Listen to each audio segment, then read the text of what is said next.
Yukarıdaki sene devam ediyor vatandaş. Amerika yetekçilikideki dünya iktisadi Cungo köp menfaatga erişken.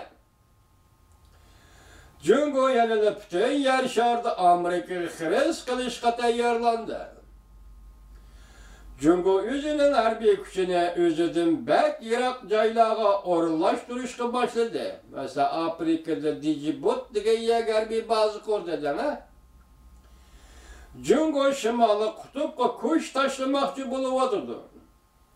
Endi okean ve Afrika qit'asida Pilchi qirg'oqlarida harbiy baza ve orqisab bazalarni qurdi.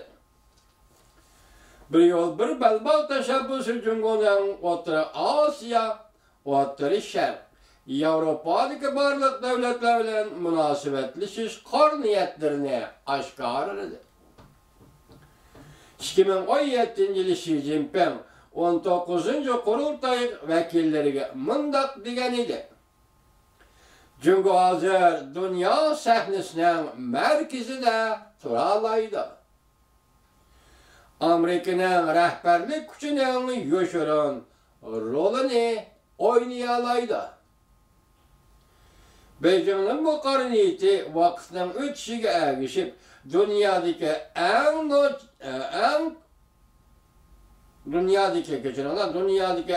nochun mustabid devletlerinin dünyanın vaziyetini o'zgartirish orzularının qanchalik kuchli ekanligini ko'rsatib berdi. Biz bugün ko'rib turgan revizyonist, yani o'zgartuvchilar xalqaro to'qinishdan davomli bishorat berib turibdi. Qarshilashish, hatto urush portlash xatarining o'rlab kelayotganligidan bishorat berib turibdi.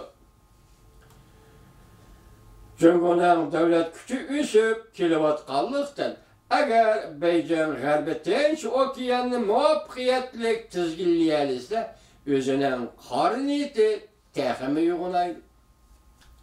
Cungo'ning qarniyati texmi yo'g'onaydi. Tarixdan qaraganda qayta o'tirib chiqayotgan cho'ng davlatlarning harakat andizisi, manfaati, huquqining kengayishiga ergishib, ishtiyi oshqozonning hazm qilishiga ergishib, tavakkalchilik do'tikishga ergishib o'rnaydi. Bunda harakat andizisi shuni ko'rsatib beradiki, cho'ng davlatlar o'rtasidagi raqobatda nima uchun bundoq diqqat qilamiz siz bilan biz, deydi maqoli yozuvchilar. Cho'ng davlatlarning geopolitik orzulari qanoatlanmaganda davomli xalqaro to'qinishdan dalolat berib, qarshilashish, hatto urushning yuqori xatari kuchayib ketadi. Bugün çoğun devletlerinin hareketi bizge signal berdi. Bizge şundak aytib berdi ki, intayin azaplık günle, az günde yetip geldi. Bu makalenin asli mavzusu çoğun devletler o'rtasida tinchlik oxirlashib, urush yetib kelamdi degan mavzu. Endilikda yana bir mavzu vatandosh Cungo'nun yol qo'yishi qaraganda Prezident Trump Xi Jinping bilan ko'rishadigan vaqtni belgilamadi.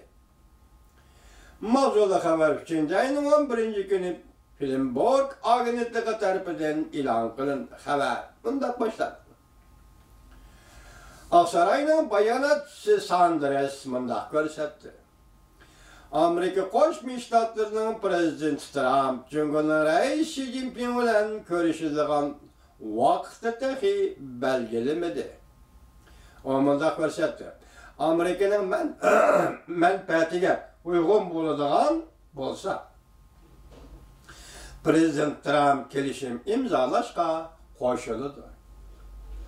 Agar Prezident Trump Cungo bilan imzolaydigan kelishimni yaxshi kelishim emas deb taniydigan bo'lsa, bir varaq oq qog'ozning ustiga imzo qo'yishga arzimaydi deb qaraydi.